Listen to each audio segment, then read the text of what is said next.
there, this is Coach Veronica with Personal Restart, and today we're going to talk about the core emotions. There's 7 of them, along with 3 inhibitory emotions.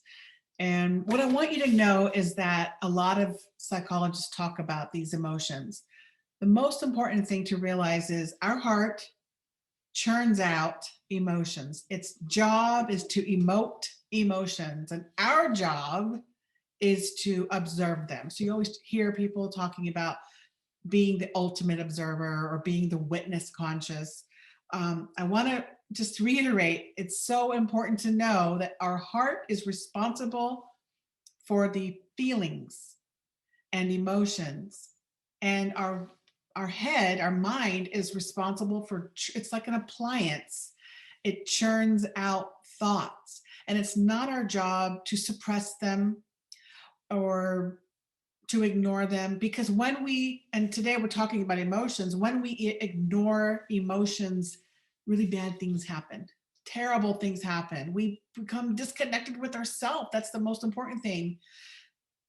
We can pick up addictions, we can be depressed, and we can be anxious, and we can vacillate between anxiety and depression.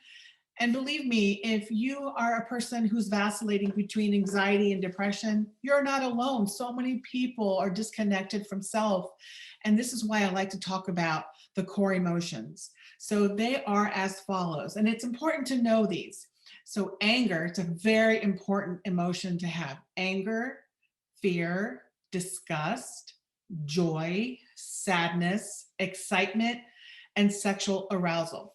One of the things I find really cool is if we do not allow ourselves to feel anger, and mainly the reason why we don't feel anger is because we were shamed inadvertently. In most cases, we were shamed for having that emotion, and so we learned that it wasn't safe to emote the emotion of anger, so we stepped it down. And here's interesting, I want to read this so I make sure I say it correctly. So anger is a core emotion. It tells you where your boundaries are. Can you, let me just reiterate this. Boundaries are so important.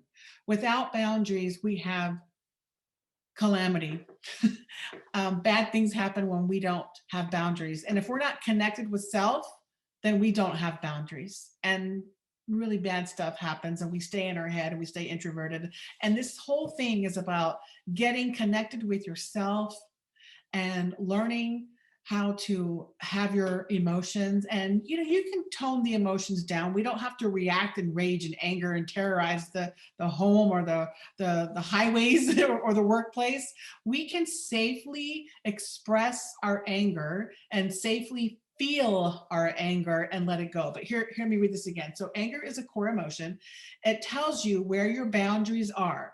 When a person is disconnected from their anger, a cluster of parts form. Now we talked a little bit, well, maybe I'll make another video on parts. I love parts work, and I learned about parts work through Dr. Richard Swartz, who is the creator of Internal Family Systems, IFS. And he came up with this idea of parts, and I use it a lot in my coaching practice. So these parts are called the pleaser, the caretaker, and the conflict avoider. So this is what happens if we suppress our anger. These parts come up, and the cost of being detached from your anger is that you have no strength to say no. Maybe you don't, maybe you have no courage to say no. Maybe you're afraid to say no, which means that you do things through obligation or guilt. Guilt is an inhibitory emotion that is used to suppress the anger, right?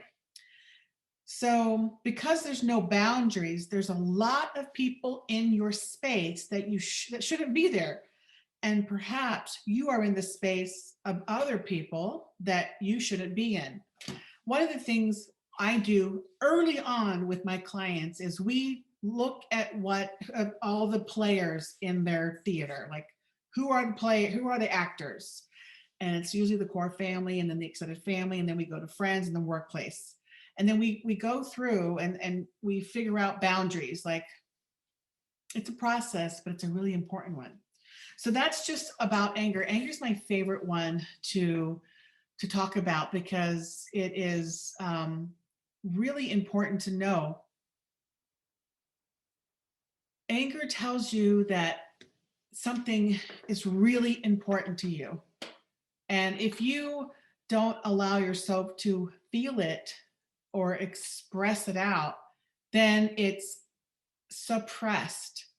And then we operate from shame, guilt, or anxiety, which we are not our emotions, but we start operating from them.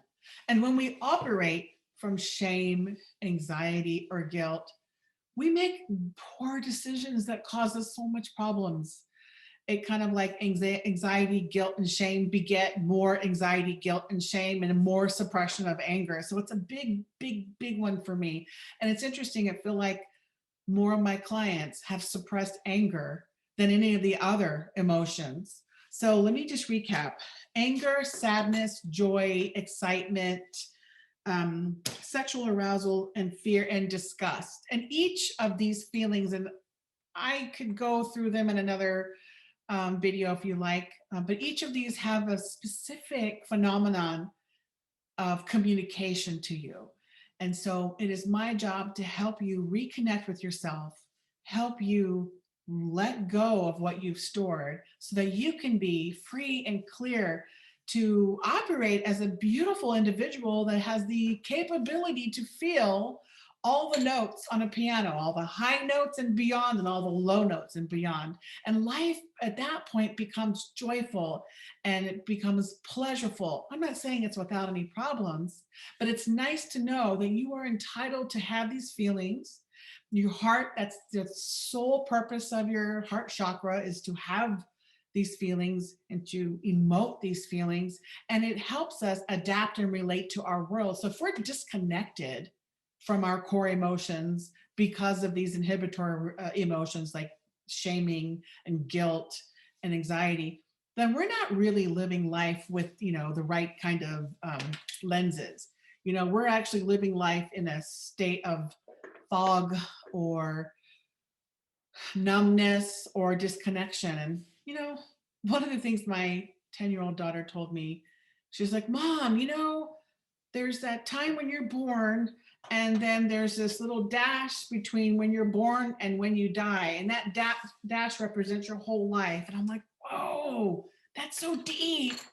Where'd you hear that? She's like, well, Mom, I didn't come up with that. That was on my Glee. It was on one of her, I don't know if you remember Glee when it was out. I don't know when it was out. Early 2010. Anyhow, this is your life to live, to experience, to grow, to love, to overcome.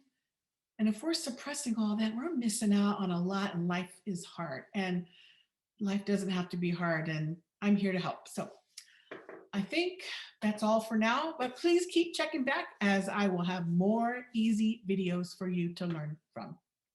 Bye-bye.